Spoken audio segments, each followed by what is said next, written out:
انسان کی طبیعت ہے وہ طبیعت یہ ہے کہ وہ کثرت میں لگا رہتا ہے اور پلس مائنس کرتا رہتا ہے، جوڑ توڑ کرتا رہتا ہے، کہاں سے دو پیسے بن سکتے ہیں، بس وہ اس کی زیادتی کے چکر میں لگا رہتا ہے۔ ان کی محبت کا مطلب اور مقصد ہرگز یہ نہیں ہے کہ انسان اللہ کی محبت سے غافل ہو جائے۔ بڑھاپے کی جو نیکیاں ہیں وہ بھی بہت اچھی ہیں، لیکن اللہ کو جوانی کی نیکی بہت پسند ہے۔ اللہ کو جوانی کی نیکی بہت پسند ہے، تو جوانوں اپنی پیشانیوں کو اپنی جوانی میں لا کے اپنے مالک کی دہلیز پہ رکھ دو، اللہ کو یہ بہت پسند ہے۔ اللہ کو جوانوں کا رونا بہت پسند ہے، اللہ کو جوانوں کا دہلانا بہت پسند ہے۔ کہ بڑے بھائی کا چھوٹے بھائیوں پر ایسا حق ہے جیسے اولاد کے اوپر باپ کا حق ہوتا ہے، بڑا بھائی باپ کی جگہ ہوتا ہے۔ آخرت کی کھیتی ہم سے چاہتا ہے، ہم نہ صرف اسے آخرت کی کھیتی دیتے ہیں بلکہ جو اس کی موجودہ کھیتی ہے اس میں بھی برکت دے دیتے ہیں، اس میں بھی اضافہ کر دیتے ہیں۔ الہاکم التکاثر حتی زرتم المقابر، کہ تمہیں مال کی کثرت نے دھوکے میں ڈالا یہاں تک کہ تم اپنی قبروں میں پہنچ گئے۔ کلا سوف تعلمون ثم کلا سوف تعلمون، ہاں ہاں تم حقیقت کو جان جاؤ گے، ثم کلا سوف تعلمون، پھر ہاں ہاں تم عن قریب حقیقت کو جان جاؤ گے۔ کلا لو تعلمون علم الیقین، اگر تم حقیقت کو دیکھ لیتے تو یہ مال کی جو محبت ہے، حب مال، اس میں گرفتار نہ ہوتے۔ لترون الجحیم ثم لترونها عین الیقین، پھر یہ ساری باتیں کہ پھر جہنم کا سامنا کرنا پڑے گا، آگ کا سامنا کرنا پڑے گا۔ ثم لتسألن یومئذ عن النعیم، قیامت کا دن وہ دن ہوگا کہ جس دن مال کے بارے میں تم سے سوال کیا جائے گا، کہاں سے کمایا تھا، کہاں خرچ کیا تھا، مال کے حقوق ادا کیے تھے یا نہیں، جو ذمہ داریاں مال کے تعلق سے بنتی تھیں وہ ادا کی تھیں یا نہیں۔ یہ ساری باتیں ہمیں قبر میں بھی پیش آئیں گی، ان کا سامنا کرنا ہوگا، آخرت میں بھی ان کا حساب ہمیں دینا ہوگا۔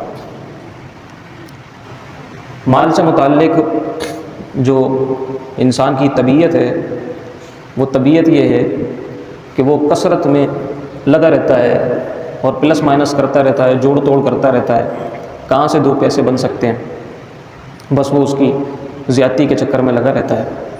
اور نبی علیہ الصلوۃ والسلام نے ارشاد فرمایا، اما عائشہ صدیقہ رضی اللہ تعالیٰ عنہا طیبہ طاہرہ، اس حدیث کی راویہ ہیں کہ نبی علیہ الصلوۃ والسلام نے فرمایا، بندے کے پاس اگر سونے کی 2 وادیاں بھی ہوں، یعنی پورے آپ کہیں کہ علاقے محلے سونے سے بھرے ہوئے اس کو دے دیے جائیں کہ یہ تمہارے ہیں، تو وہ چاہے گا ایک اور مل جائے، وہ چاہے گا ایک اور مل جائے، بس نہیں کرتا، رکتا نہیں ہے۔ وہ فرمایا کہ اس کا منہ تو مٹی ہی بھرے گی، یعنی جب قبر میں اترے گا، قبر کی مٹی جب اس کے منہ میں جائے گی اسی سے اس کا پیٹ بھرے گا، مال کماتے کماتے اس کا پیٹ نہیں بھرتا۔ اسی طرح کی ایک روایت حضرت عبداللہ ابن عباس رضی اللہ تعالی عنہما سے بھی ہے، لیکن پھر یہ بھی فرمایا کہ جو توبہ کرتا ہے اللہ تعالیٰ اس کی توبہ کو قبول فرماتا ہے۔ تو یہ جو انسان کہتا ہے مال کی طلب میں لگا رہتا ہے اور کہتا ہے کہ ہائے میرا مال میرا مال، تو حدیث شریف میں آتا ہے اللہ کے رسول نے فرمایا کہ بندہ یہ کہتا رہتا ہے میرا مال، حالانکہ اس کا مال یا تو وہ تھا جو اس نے کھایا اور کھا کے ہلاک کر دیا، کھایا کھا کے اس نے فنا کر دیا، تلف کر دیا، ہلاک کر دیا، برابر کر دیا، یا تو وہ اس کا مال تھا، یا پھر اس کا مال وہ کپڑا تھا جو اس نے پہنا اور پرانا کر دیا، یا پھر اس کا مال وہ تھا کہ جو اس نے اپنے ہاتھ سے خرچ کر دیا، یہ اس کا مال تھا۔ جو پیچھے وہ چھوڑ کر گیا ہے وہ تو اس کا مال ہے ہی نہیں، وہ تو اس کے پیچھے رہ جانے والے لوگوں کا مال ہے، وہ تو اس کا مال ہے ہی نہیں۔ حدیث واضح طور پہ ہمیں یہ سمجھاتی ہے اور اس میں کوئی شک نہیں ہے، ہمارا مشاہدہ بھی یہی ہے اور ہوتا بھی ایسا ہی ہے، اور دین میں جو وراثت کے اصول ہیں وہ بھی یہی بتاتے ہیں۔ اور پھر مال کے اوپر جو لڑائی جھگڑے انسان کے مرنے کے بعد ہوتے ہیں، وہی بچے جن کے لیے اس نے مال جمع کر کے رکھا تھا، وہی بہن بھائی جن کے لیے وہ جو ہے رات دن مال کمانے کی کوششوں میں لگا رہتا تھا، جیسے ہی وہ مرتا ہے اس کی آنکھیں بند ہوتی ہیں تو سارے اس کے مال پہ لڑنے لگ جاتے ہیں، فتوے لینے پہنچ جاتے ہیں کہ کسی طریقے سے جلد از جلد ان کا مال تقسیم ہو اور ہم لوگ جو ہے وہ اپنے اپنے جو کاروبار ہیں وہ سیٹل کریں، اپنی اپنی زندگیاں بہتر کریں۔ اور کچھ لوگ وہ ہیں کہ جو حقداروں کو ان کا حق نہیں دیتے، ان کے بارے میں بھی حدیث شریف کے اندر قرآنی آیات میں جناب بڑی وعیدیں موجود ہیں۔ ایسے لوگ بھی ہیں کہ جو بیٹیوں کی میراث کھا جاتے ہیں، ایسے لوگ بھی ہیں کہ جو بہنوں کی وراثت کھا جاتے ہیں، ایسے لوگ بھی شدید حرام کے مرتکب ہیں، شدید حرام کے مرتکب ہیں، بالکل قطعاً جائز نہیں ہے۔ شریعت مطہرہ نے اگر بہن کا حصہ کسی کی وراثت میں مقرر کیا ہے، بیٹی کا حصہ اگر کسی کی وراثت میں مقرر کیا ہے، تو کسی کے لیے بھی جائز نہیں ہے کہ ان کو حصے سے روکے، ان کا حصہ کھا جائے۔ یہ شدید حرام ہے۔ اپنے پیٹ میں آگ بھر رہے ہیں، اپنے پیٹ میں آگ بھر رہے ہیں، آگ کھا رہے ہیں جہنم کی۔ تو یہ جو ہمارے معاشرے کے اندر مال کمانے کے حوالے سے افراط و تفریط ہے، اور ہر بندہ صبح و شام بس مال کمانے کی مشین بنا ہوا ہے، مال کمانے کی مشین بنا ہوا ہے۔ دیکھیں، حب مال اللہ تبارک و تعالیٰ نے انسان کی فطرت میں رکھا ہے۔ مال کی محبت یہ فطری محبت ہے۔ قرآن کریم میں زُيِّنَ لِلنَّاسِ حُبُّ الشَّهَوَاتِ مِنَ النِّسَاءِ وَالْبَنِينَ وَالْقَنَاطِيرِ الْمُقَنطَرَةِ مِنَ الذَّهَبِ وَالْفِضَّةِ وَالْخَيْلِ الْمُسَوَّمَةِ وَالْأَنْعَامِ وَالْحَرْثِ ذَلِكَ مَتَاعُ الْحَيَاةِ الدُّنْيَا۔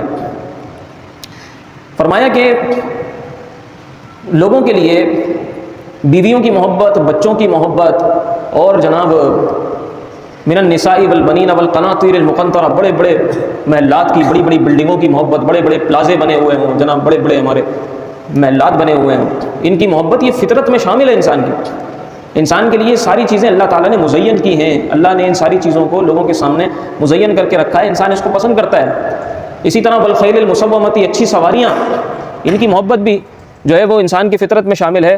والخیل المسومۃ والانعام والحرث، اسی طریقے سے چوپایوں کی، جانوروں کی محبت، کھیتیوں کی محبت، یہ ساری محبتیں انسان کی فطرت میں اللہ تبارک و تعالیٰ نے ودیعت کی ہوئی ہیں، رکھی ہوئی ہیں، لیکن ان سب چیزوں کے اپنے اپنے تقاضے ہیں، ان سب چیزوں کے اپنے اپنے تقاضے ہیں۔ ان کی محبت کا مطلب اور مقصد ہرگز یہ نہیں ہے کہ انسان اللہ کی محبت سے غافل ہو جائے۔ مال کی محبت یہ اپنی ذات کے اعتبار سے، اصل کے اعتبار سے بری نہیں ہے۔ مال کی محبت تو فطرت میں شامل ہے، لیکن مال کی محبت اس وقت بری ہو جاتی ہے کہ جب انسان کا مقصد اول، مقصد اصلی صرف مال کی محبت ہی بن جائے، اللہ کی محبت سے، رسول اللہ کی محبت سے، دین کی محبت سے، مال کے حقوق ادا کرنے سے اس کا دور دور تک کوئی تعلق نہ رہے، تو پھر اس کی محبت وہ انسان کے لیے سزا بن جاتی ہے، اور انسان کے لیے وہ زہر قاتل بن جاتی ہے۔ تو عرض کرنے کا مقصد یہ ہے کہ اگر انسان حلال کماتا ہے اور اس کی فکر میں لگا رہتا ہے، اس میں کوئی ممانعت نہیں ہے، لیکن نمازوں کے جو اوقات ہیں ان کے وقت میں نمازیں ادا کرے، جو کام کے اوقات ہیں ان کے وقت میں کام کرے، بچوں کے حقوق ادا کرنے ہیں ان کے وقت میں حقوق ادا کرے، اپنے مال میں سے جس کا حق ادا کرنا ہے، غریبوں کا، مساکین کا، ان کا حق ادا کرے، اور ہر وقت دنیا کمانے کی طلب میں نہ رہے بلکہ آخرت کی طلب میں لگا رہے۔ قرآن کریم میں ہے کہ من کان یرید حرث الآخرۃ نزد لہ فی حرثہ، جو آخرت کی کھیتی ہم سے چاہتا ہے، ہم نہ صرف اسے آخرت کی کھیتی دیتے ہیں بلکہ جو اس کی موجودہ کھیتی ہے اس میں بھی برکت دے دیتے ہیں، اس میں بھی اضافہ کر دیتے ہیں۔ جو آخرت کی کھیتی چاہتا ہے، جو چاہتا ہے کہ مجھے آخرت میں مل جائے، اس کو دنیا میں بھی مل جاتا ہے اور آخرت میں بھی مل جاتا ہے، دونوں جگہ مل جاتا ہے۔ جو کچھ ہے اس میں بھی اضافہ ہو جاتا ہے، اس میں بھی برکت ہو جاتی ہے، جو آخرت کے کاموں میں لگ جاتا ہے۔ وَمَنْ كَانَ يُرِيدُ حَرْثَ الدُّنْيَا نُؤْتِهِ مِنْهَا وَمَا لَهُ فِي الْآخِرَةِ مِن نَصِيبٍ۔ سورہ شورى کی یہ آیت ہے، فرمایا کہ جو یہ کہتا ہے کہ مجھے صرف دنیا میں مال مل جائے، آخرت نہیں مانگتا، آخرت اس کو یاد ہی نہیں ہے کہ آخرت میں بھی اس کو ضرورت پڑے گی۔ اللہ اکبر، سب سے زیادہ ضرورت انسان کو اس وقت پڑے گی کہ جب وہ اللہ کی بارگاہ میں کھڑا ہوا ہوگا اور اس کی نیکیاں وہاں کم پڑ جائیں گی، اور اس وقت اس کو اپنی ترقی کے لیے، اپنی منازل کے لیے ان نیکیوں کی ضرورت ہوگی جو دنیا میں وہ کر کے آیا ہے۔ حدیث شریف میں آتا ہے کہ اس وقت جب انسان دیکھے گا نیکیوں کو تو کہے گا کہ کاش میں نے دنیا میں کوئی مال خرچ کیا ہی نہ ہوتا، سارا کا سارا مال اٹھا کے میں نے آخرت کے لیے رکھ دیا ہوتا، یعنی سارا مال میں نے آخرت کے لیے خرچ کر دیا ہوتا، غریبوں پہ، فقیروں پہ، مساکین پہ، اور جو مال کے حقوق ہیں اس کے حقوق میں نے پورے کاش ادا کیے ہوتے، میں نے کاش ایک روپیہ بھی خرچ نہ کیا ہوتا اپنی ذات پہ۔ جب وہ دیکھے تو سب سے زیادہ ضرورت اس کو اس وقت ہوگی اس مال کی جو مال اس نے یہاں جمع کر کے رکھا ہے کہ اس کو وہ خرچ کر کے آتا۔ اب اس وقت وہاں پہ حسرت کرنے سے، افسوس کرنے سے تو کوئی فائدہ نہیں ہے۔ آج اس بات کو سمجھتے ہوئے ہمیں چاہیے کہ اپنی آخرت کے لیے بھی کچھ ذخیرہ جمع کریں، وہاں بھی ہمارا ایک گھر بننا ہے، بلکہ وہاں کی جو زندگی ہماری، وہ زندگی ہماری مستقل ہے، وہ زندگی ہماری دائمی ہے۔ یہاں کی زندگی انتہائی عارضی ہے، نہ جانے کب آنکھیں بند ہو جائیں اور انسان اپنی قبر میں پہنچ جائے، اور پھر وہی کہ الہاکم التکاثر، کثرت نے تمہیں دھوکے میں ڈال کے رکھا یہاں تک کہ تم اپنی قبروں میں پہنچ گئے۔ انسان کہتا ہے آج سے نماز پڑھنا شروع کروں گا، آج سے نیکی کرنا شروع کروں گا، جناب ریٹائر ہو جاؤں اس کے بعد شروع کروں گا، میرا یہ کام ہو جائے پھر شروع کروں گا، کرتے کرتے کرتے کرتے کبھی معذور ہو جاتا ہے، کبھی وہ دنیا سے ہی رخصت ہو جاتا ہے، وہ نیکیوں کا وقت ہی نہیں آ پاتا۔ کتنے لوگ ایسے ہیں کہتے ہیں میں ذرا ریٹائر ہو جاؤں اس کے بعد جناب پورا وقت مسجد کو دیا کروں گا. کیا پتہ ریٹائرمنٹ کا وقت آئے کہ نہ آئے، اس سے پہلے ہی وہ دنیا سے رخصت ہو جائیں. اور ریٹائرمنٹ کے بعد کی جو نیکیاں ہیں وہ بھی یقیناً بہت اچھی ہیں، بڑھاپے کی جو نیکیاں ہیں وہ بھی بہت اچھی ہیں، لیکن اللہ کو جوانی کی نیکی بہت پسند ہے. اللہ کو جوانی کی نیکی بہت پسند ہے. تو جوانوں اپنی پیشانیوں کو اپنی جوانی میں لا کے اپنے مالک کی دہلیز پہ رکھ دو. اللہ کو یہ بہت پسند ہے.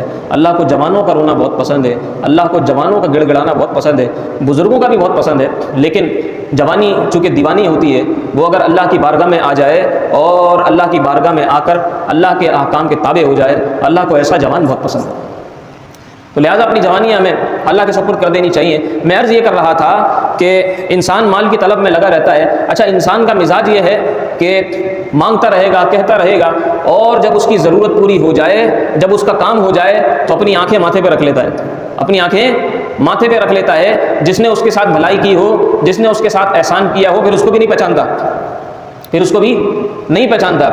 بڑے بھائی نے بڑی محنت کی جناب، چھوٹے بھائیوں کو کسی قابل بنایا، پڑھایا لکھایا، ان کا بزنس سیٹل کیا، ان کو کسی لائق کر دیا. اب جب جو چھوٹے بھائی کسی قابل ہو گئے جناب، کسی اچھے بزنس کے ساتھ وابستہ ہو گئے، کسی اچھی آرگنائزیشن میں چلے گئے، اچھا پڑھ لکھ گئے، اور اب بھائی جو ہے بیچارہ جس نے ان لوگوں کو اس قابل کیا تھا، کھڑا کیا تھا، اس نے اپنا کچھ نہیں بنایا، اپنے چھوٹے بھائیوں کو، چھوٹی بہنوں کو ان کی شادیوں میں لگ گیا، ان کے جناب کام کاج کروانے میں لگ گیا. اب بڑے بھائی کو جب ضرورت پیش آئی ہے، چھوٹے بھائی سے کہتا ہے، چھوٹے بھائی کی طرف دیکھتا ہے. ویسے تو کہنے کی ضرورت ہی پیش نہیں آنی چاہیے. جو بڑا بھائی ہوتا ہے، بڑے بھائی کا حق اللہ کے رسول نے فرمایا، حق کبیر الاخوتی حق الوالد لولدہ، کہ بڑے بھائی کا چھوٹے بھائیوں پر ایسا حق ہے جیسے اولاد کے اوپر باپ کا حق ہوتا ہے.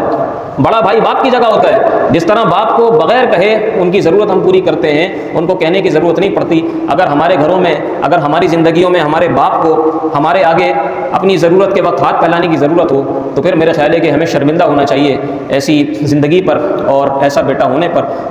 باپ کو تو کبھی کہنے کی ضرورت نہیں پڑنی چاہیے. باپ کو کبھی کہنے کی ضرورت. اسی طریقے سے بڑا بھائی، چاہے اس کے ہمارے ساتھ اخلاق اچھے نہ ہوں، ہمارے ساتھ اتوار اچھے نہ ہوں، ہمارا کام ہے اپنی ذمہ داری نبھائے جانا. ہمارا کام ہے اپنے کام کیے جانا. ہم رشتے خراب نہ کریں، ہم رشتے نہ توڑیں. لیکن عموماً ایسا ہی ہوتا ہے، دیکھا یہی گیا ہے کہ بڑا بھائی اپنے چھوٹے بہن بھائیوں کو پالنے، بڑا کرنے اور جناب خوشحال رکھنے میں اپنی زندگی بتا دیتا ہے. چھوٹے بہن بھائی خوشحال رہ جاتے ہیں، اور بڑا بھائی جو ہے نا، وہ بیچارہ ان کو بناتے خود بیچارہ قسم و کرسی کے عالم میں ہی رہتا ہے. انہیں کے لیے کوشش کرتا رہتا ہے. اور چھوٹے بھائی جب بن جاتے ہیں، کچھ چھوٹے بہن بھائی کسی قابل ہو جاتے ہیں، اس کو پوچھتے بھی نہیں ہیں، اس کو دیکھتے بھی نہیں ہیں. اور جب ان سے کہا جائے تو ایسا لگتا ہے کہ جیسے وہ کوئی احسان کر رہے ہیں. نبی علیہ الصلوۃ والسلام نے بنی اسرائیل کا ایک واقعہ ذکر کیا. یہ صحیح مسلم کے اندر بھی موجود ہے، صحیح بخاری کے اندر بھی موجود ہے. نبی علیہ الصلوۃ والسلام نے بنی اسرائیل کا ایک واقعہ ذکر کیا. ایک ایسا شخص تھا جو کوڑ زدہ تھا، کوڑ کا مریض تھا. ایک ایسا شخص تھا جو گنجا تھا، اس کے سر پر بال نہیں تھے. ایک ایسا شخص تھا جو آنکھوں سے اندھا تھا، نابینا تھا. 3 اشخاص تھے. بنی اسرائیل کا ایک واقعہ اللہ کے رسول نے ذکر کیا. بخاری کے اندر بھی ہے، مسلم کے اندر بھی. ایک فرشتہ اللہ رب العزت نے ان کے پاس بھیجا، ان تینوں کے پاس، بشری لباس کے اندر، بشری لبادے، بشری روپ کے اندر، انسانی روپ میں آیا وہ فرشتہ. اور آ کر پہلے گیا اس کوڑ زدہ شخص کے پاس اور کہا کہ یہ بتاؤ تمہیں کیا چاہیے. جس وقت انسان پریشانی میں ہوتا ہے اور جس قسم کی پریشانی اس کو لاحق ہوتی ہے، اس کو لگتا ہے کہ دنیا کی سب سے بڑی پریشانی یہی ہے. جس سے پوچھیں گے، اگر کوئی اندھا ہے اس سے بولیں دنیا کی سب سے بڑی نعمت کیا ہے، بولے گا آنکھیں. اگر کسی کے سر پہ بال نہیں ہے اس سے بولیں دنیا کی سب سے بڑی نعمت کیا ہے، بولے گا سر کے بال. کسی کی ٹانگ نہیں ہے اس سے بولیں دنیا کی سب سے بڑی نعمت کیا ہے. اگر تم سے پوچھا جائے کہ تمہاری ساری دولت لے لیں اور تمہیں ایک چیز دے دیں، وہ کیا ہے، وہ بولے گا میری ٹانگ. دنیا کی سب سے بڑی نعمت ٹانگ ہے. جس کا ہاتھ نہیں ہے اس سے بولیں، وہ کہے گا ہاتھ. جس کی زبان نہیں ہے اس سے بولیں، وہ کہے گا زبان. تو دنیا کی سب سے بڑی نعمت انسان کے لیے وہ ہوتی ہے جو اس کے پاس نہیں ہے، جو اس کے پاس نہیں ہے. اچھا، اس وقت وہ بڑی طلب بھی کرتا ہے، اس وقت وہ بڑی خواہش بھی کرتا ہے، اور اس وقت وہ لوگوں کے آگے گڑ گڑاتا بھی ہے، اللہ سے بھی مانگتا ہے. لیکن جیسے ہی اس کی ضرورت پوری ہو جائے پھر وہ نہیں پہچانتا کسی کو، کسی کو. اب یہ فرشتے ان کے پاس آئے اور فرشتے نے آ کر کہا کہ یہ بتاؤ کہ بھائی تمہاری ضرورت کیا ہے، تمہیں کیا چاہیے. اس نے کہا کہ میرا یہ مرض دور ہو جائے، میرا عیب دور ہو جائے، اس کی وجہ سے لوگ مجھ سے نفرت کرتے ہیں، لوگ محبت کرنے لگ جائیں گے. میری جلد ٹھیک ہو جائے، میں بالکل صحیح سلامت ہو جاؤں. فرشتے نے اس کے بدن پہ ہاتھ پھیرا، وہ بالکل ٹھیک ٹھاک فٹ فاٹ ہو گیا. فرشتے نے کہا کہ میں تمہیں مال بھی دیتا ہوں. ایک اونٹنی اس کو دی گئی، ایک حاملہ اونٹنی، جس سے بعد میں بچے پیدا ہوئے. اس کی نسل بڑھتے اس کے بعد بہت سارے اونٹ ہو گئے. پھر گیا وہ گنجے کے پاس، اس سے بولا کہ تمہیں کیا چاہیے. اس نے کہا میرے سر پہ بال آ جائیں.